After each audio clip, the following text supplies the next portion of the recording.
Now that we have learned what a basic idea of tissue is, let's move on to plant tissues. Let's learn what are the different types of plant tissues. Plant tissue can be divided into two main types. One is the meristematic tissue and the other is the permanent tissue. So we'll be learning about all these tissues in detail. Meristematic tissue are those kind of tissues that are responsible for the vertical as well as the lateral growth in plants. They can be divided into apical meristem, intercalary meristem and lateral meristem. Whereas permanent tissues, they are divided into two categories. There are simple permanent tissues and there are complex permanent tissues. Okay, so this example, this diagram that you see here, parenchyma, mesenchyma, chlorenchyma, we'll be learning all about them. This is the category of simple permanent tissue.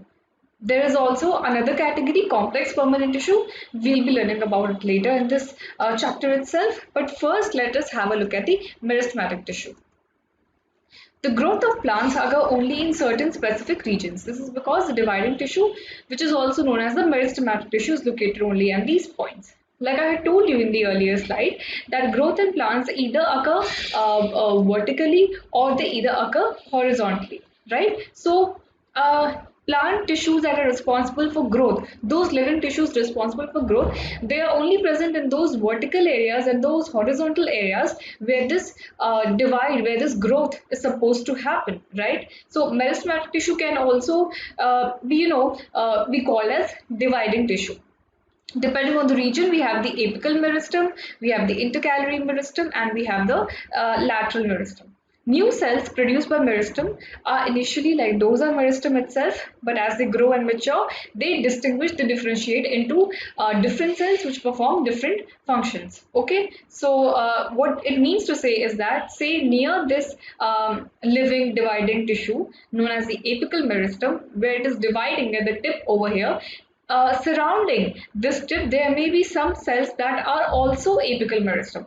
But as you go lower down the plant, okay, not at those intersecting area where the other meristems are present, but just immediately below this these growing dividing cells, there are those old apical meristem tissues that have been differentiated, that have been grown out of that dividing stage, and they are at the other stage of the plant and they perform some other respective functions. So this is how, and this is why there is a distinction in dividing and non-dividing tissues in plants. For example, here there is the shoot apical meristem that is responsible for the upward vertical growth, and there is the root apical meristem that is responsible for the downward vertical growth. Okay, why downward? Because roots are there down, and roots, they need water and important nutrients from the soil so that the plants can grow healthy, right? And there is the intercalary meristem, the second category here. Intercalary meristem is found at the base of the leaf, right? So if this is the stem, like you can also see in this cross section over here, like this is the stem and this is the leaf. All right. So this area, this particular area, that is the intercalary meristem, and intercalary meristem is also found at the base of twigs, right?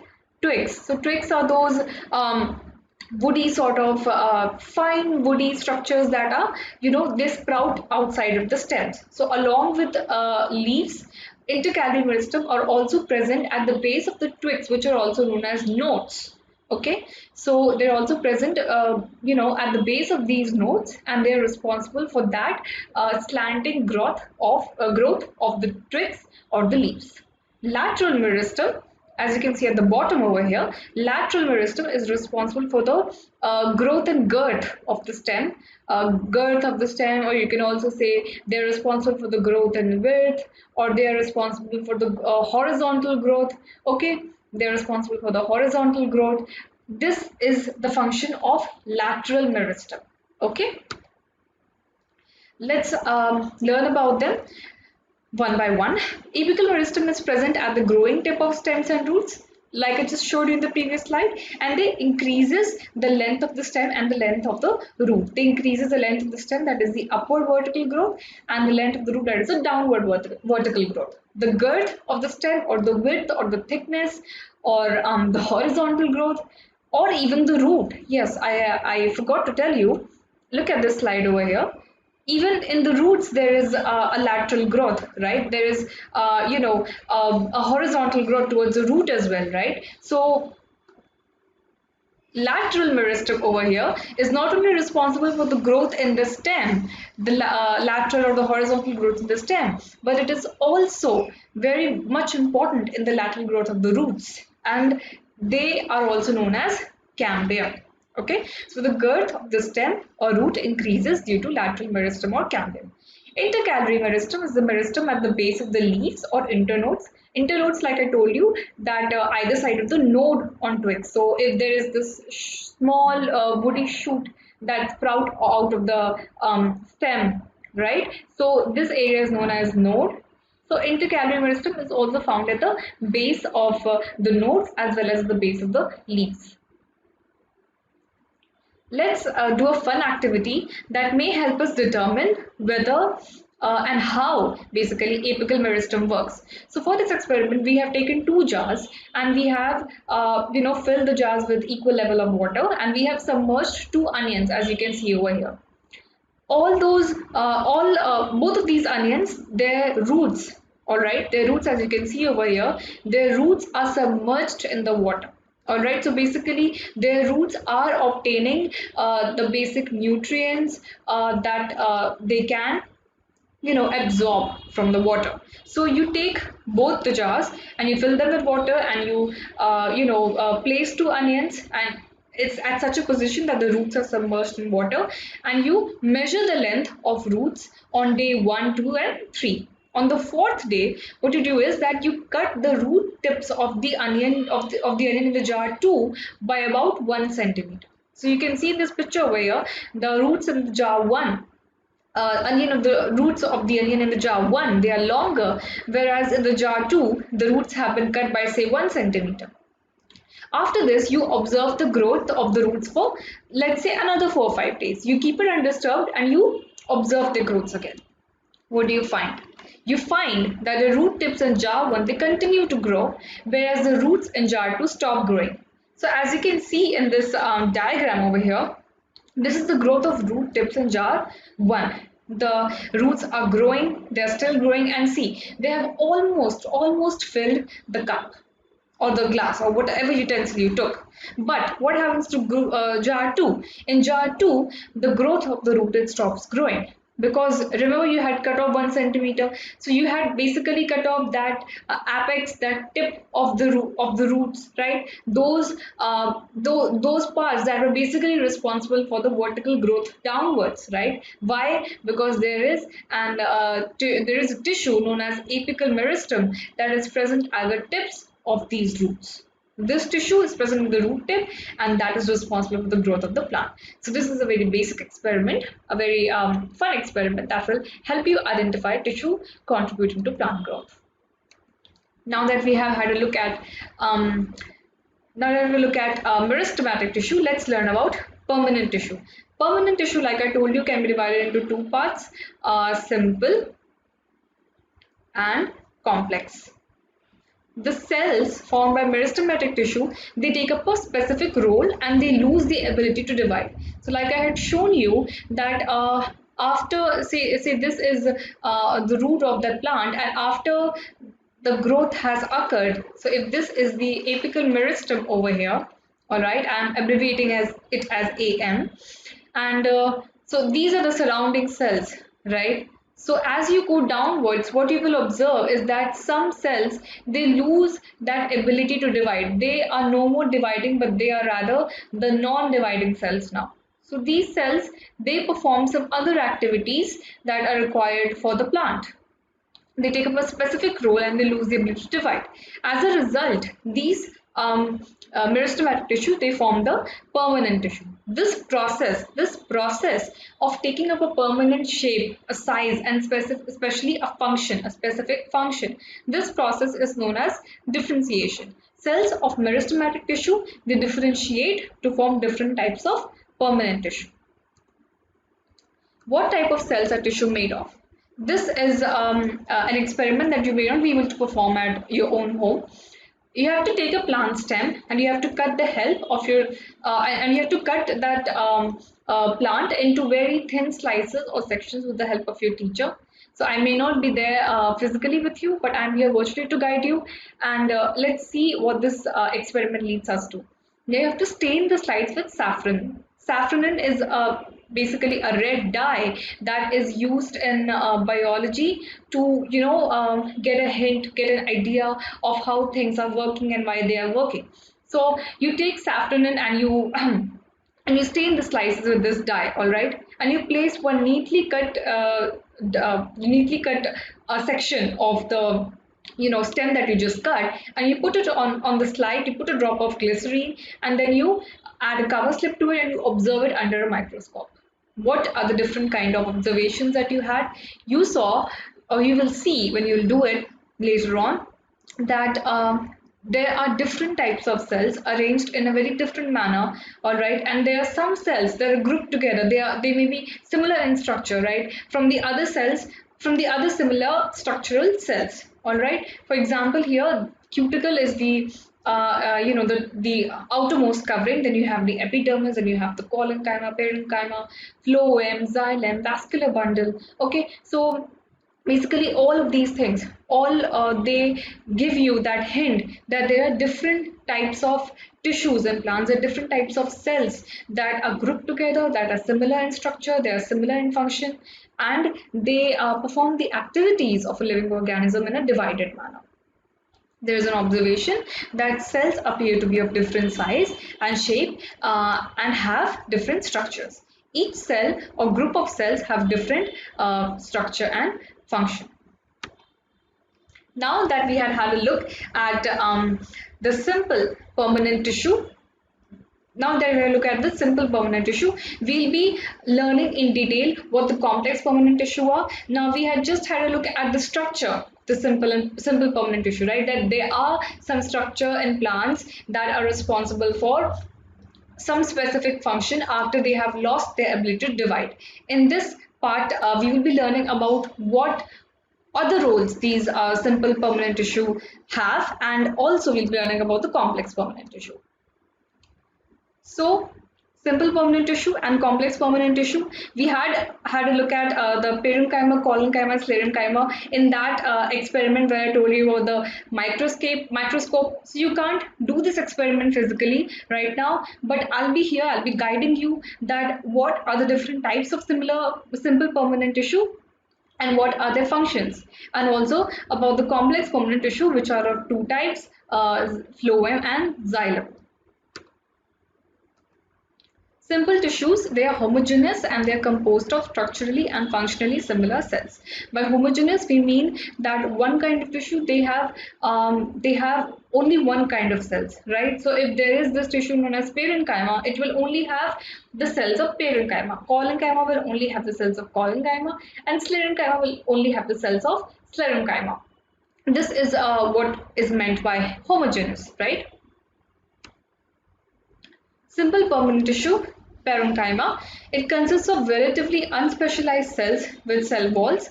They are usually loosely packed so that large spaces between cells, intercellular spaces, are found in this tissue. Now, after the meristematic tissue, they lose their ability to divide. The most simple kind of tissue that is formed here is the parenchyma. Parenchyma, you can see in this diagram over here, these cells, this is one cell of parenchyma. Okay, between two cells there is specific, or there is some decent amount of gap between two cells of parenchyma. This is known as the intercellular space, that is space between two cells or space between cells. All right, there is the nucleus and there is this whole space of the cell, right? These cells are loosely packed, that is why you have more intercellular spaces.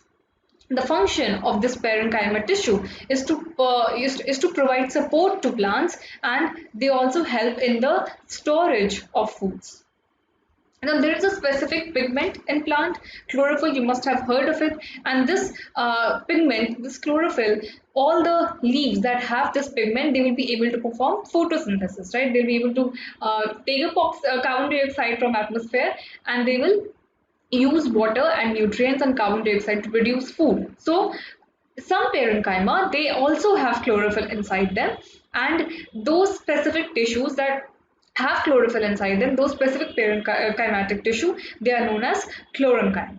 Okay, so chlorenchyma is basically a parenchyma. That means chlorenchyma would also be placed loosely, would also have intercellular space, would also perform the function of the storage of food. But the important function, the additional function of chlorenchyma would be of photosynthesis because of the presence of chlorophyll.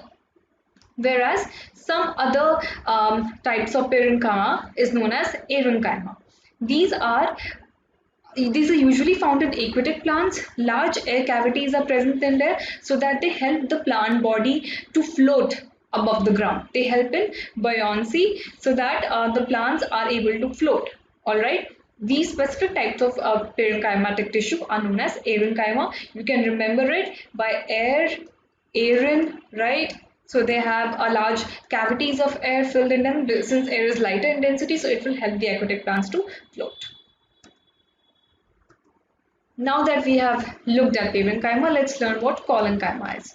Collenchyma, they have less intercellular spaces between them. That is, these tissues are more closely packed with respect to parenchyma. Okay, and the flexibility in plants is due to other permanent tissue, collenchyma. It allows easy bending in various parts of a plant, such as leaf, stem, without breaking. So what happens is that parenchyma, let's say they are more thickened at the corners, and two cells of collenchyma would have less space. So as compared to parenchyma, collenchymatic cells, they have lesser intercellular space. They are more thick with regard to their cell walls, and their function also is to provide mechanical support to the plants. But the additional thing is that it allows easy bending in various places, such as the leaf and such as the stem, without breaking. So you see that when you try to bend a small plant, all right, so it has the tendency to bounce back to its original shape. So that bending, it's not breaking, right? It's just bending. That bending is due to this collenchymatic tissue. The cells of this tissue, they are living, they are elongated, and they are irregularly thickened at the corners. So if you have a longitudinal view of a collenchyma, it will be somewhat like elongated in shape. Okay, and if you have a cross-sectional view, like this diagram over here is the cross-sectional view, then that would be somewhat circular in shape. Okay, nucleus, and then you have thick cell wall, and they have less intercellular spaces with them as compared to the parenchyma. We can find this tissue in leaf stalks below the epidermis. So just below the epidermis. Epidermis, as you can determine from the name itself, this is the outermost covering of a plant. Okay, so just below the outermost covering of the plant, in leaf stalks you have the collenchyma. Why? Because collenchyma, it helps in the bending of the plant parts. Sclerenchyma is the last type of simple permanent tissue. Sclerenchyma, it makes the plant hard and stiff. We have seen the husk of a coconut. That harder outer covering is it is brownish in color, and it has some hair-like structure also. All right, so that is basically sclerenchymatous tissue. Okay, a longitudinal view of sclerenchyma is also elongated in shape, just like the collenchyma, but it is more thickened. Right, it is more thickened as compared to the collenchyma, and the cross-sectional view, you can say that there is negligible amount of intercellular spaces. The cells, they are they're very tightly packed. They are not loose as compared to the parenchyma. So sclerenchyma, they are long and narrow as the walls are thickened due to lignin. Now lignin, please remember that though collenchymatic cells, they are also irregularly thickened at the cell wall level, but they are not uniformly thick. There is no lignin present in collenchyma. But sclerenchyma, they are very homogeneously thickened. They have this thick outer layer, they have this thick outer covering, and that is due to this chemical substance which is known as lignin, and it acts as a cement that hardens the cell wall.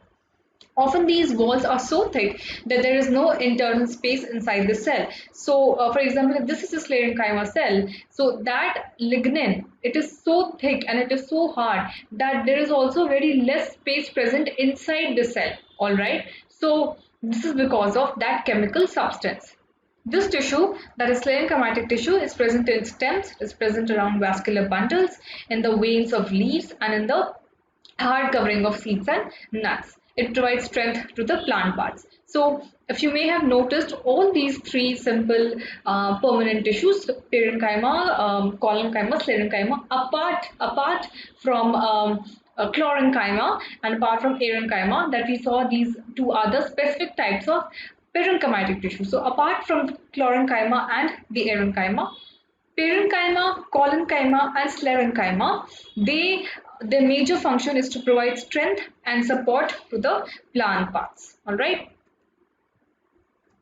Identifying the epidermis. Take a freshly plucked leaf of Rio, stretch and break it by applying pressure. While breaking it, keep it stretched gently so that some peel or skin projects come out of it. Remove these peel and put it in a petri dish. So basically, this is a very brightly colored Rio leaf. You're taking a part of it, bending it, breaking it, and then you're removing that peel, that peel that seems to be like the outermost layer of that.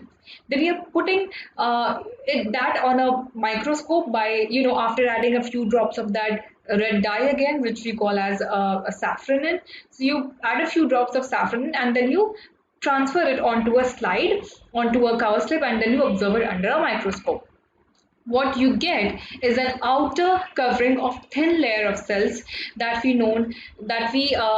call the epidermis. So this epidermis is that outermost covering of your plant body, and this will concludes that the entire surface of the plant has that outer covering of cells called the epidermis. So this epidermis, its basic function that it protects the plant. It has a waxy, secretion all around it. Okay, this protects the plant from infection, from absorbing excess of water.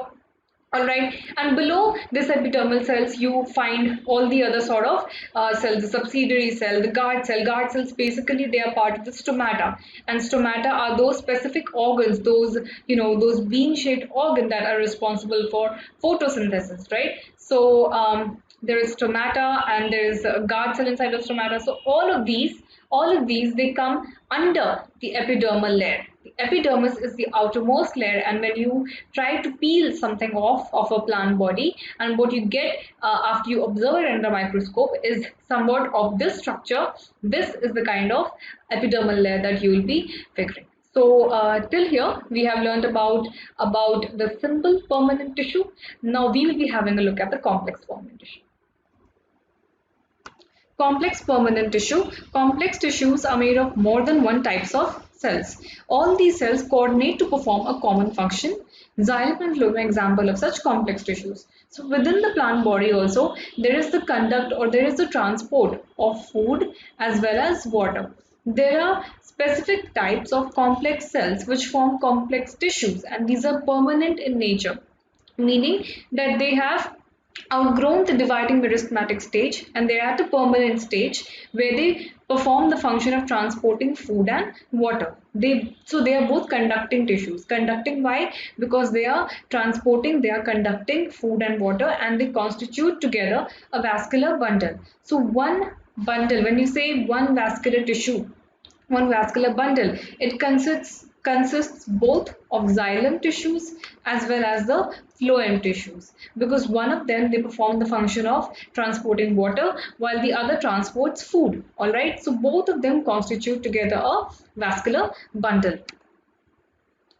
As you can see here in the diagram, xylem transports water only in one direction. It's unidirectional, right? Whereas phloem, it transports food in both the directions. Okay, there is a source cell, that is the leaf where the photosynthesis happens. So naturally the site where photosynthesis is happening, that is where food will be located. Alright, so in the source cell, we will get food. That food is basically transported towards the sink cell, which you may, call as roots. Alright, since they are downwards. So there is basically a network of tissues that are working in the transportation of food. Only one type of leaf won't transfer the food, right? There must be, say if this is a plant, so there must be leaves here, there must be leaves here, there must be leaves here, and then you have the root, all right? So what is happening is that this leaf over here will also transport food downwards, since all the rest of the structure is down to this leaf, whereas this leaf, all right, if this has to transfer something, it will transfer both downwards as well as upwards. All right, so there is a flow in both directions in the case of phloem, where in the xylem there is only unidirectional transportation. Xylem consists of 4 types of cells. They are the xylem parenchyma, vessels, tracheids, and the xylem fibers. The cells have thick walls and many of them are dead cells. Alright, since they are the permanent tissue, their main function is of some sustaining activities that help the plant live. They're not really involved in division right now. They are only getting involved in either providing support to the plant physically, in maintaining that structural strong stance, or they are involved in some other activities such as transportation of water over here. All right, so out of these xylem tissues, tracheids and vessels, they are tubular in structure. As you can see over here in the diagram, number 3 tracheids and number 2 vessels, they are tubular in structure, and this allows us tubular structure. This allows the transport of water and minerals vertically. Okay, since it is made up of hollow tube-like structure, so in that tube-like structure there is the easy transport of water as well as some important nutrients.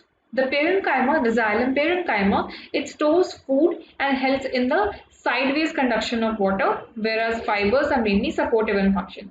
So xylem parenchyma, they, as you know, the basic function of a parenchymatic cell or of a parenchymatic tissue is of storage of food.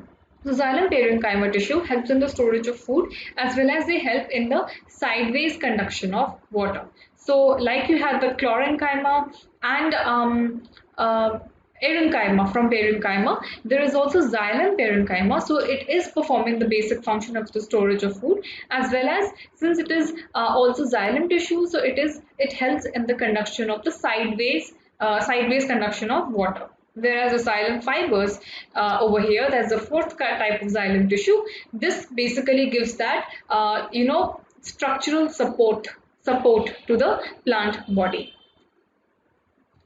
Phloem. Phloem is those types of complex permanent tissue that help in the transportation of food.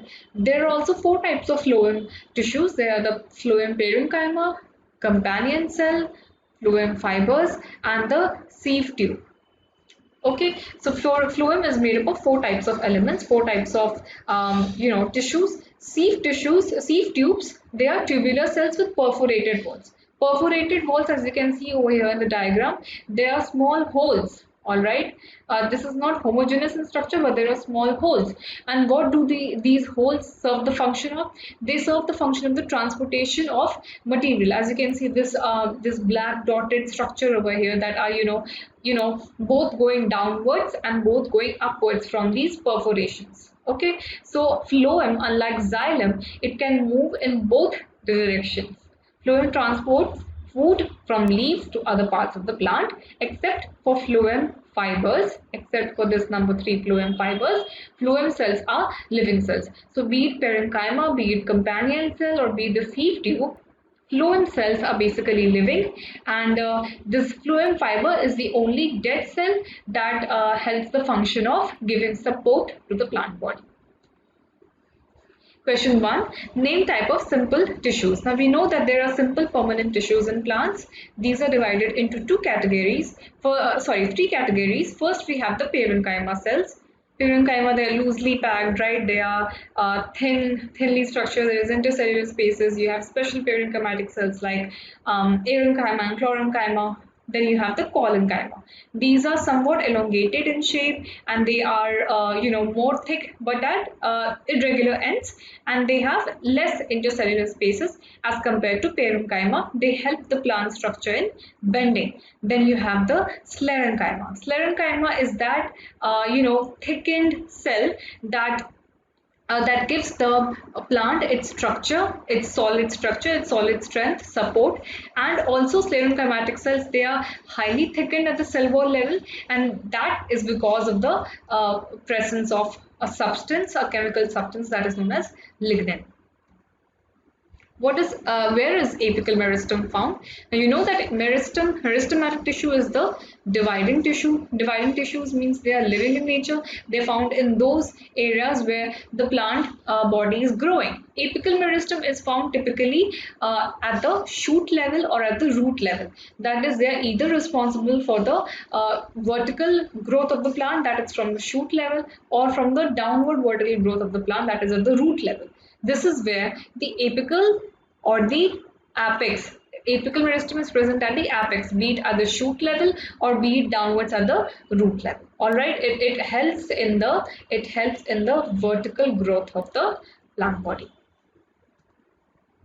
Which tissue makes up the husk of coconut? This is a tricky question, but if you may remember the sclerenchymatic section that had a very distinct note over there, that sclerenchymatic tissue, sclerenchymatous tissue, they form the brown hair-like husky structure of coconut. That is basically the hardened, the deadened tissues of the sclerenchyma. What are the constituents of phloem? We know that phloem are basically four in nature. Four types of cells are there in phloem tissues. They are the phloem parenchyma, so just like the xylem parenchyma. All right. Then you have the companion cells. You have the companion cells.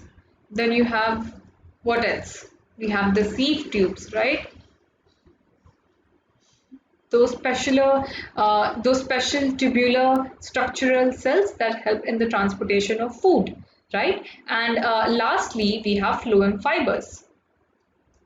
And if you may remember, one important point, that phloem fiber is the only tissue or the only component of phloem tissue that is dead in nature, whereas these rest of the three tissues, they are living in nature. They help in the transportation of food both in upward direction as well as in downward direction, unlike the xylem tissues, which only allow the transportation of water in one direction. So these were the plant tissues. We have learned about xylem, phloem, we have learned about parenchyma, collenchyma, sclerenchyma. So we have learned about all these types of permanent tissues, and we had earlier learned about meristematic tissues. They are either apical meristem, or they are intercalary meristem, or they are lateral meristem, which we also call cambium.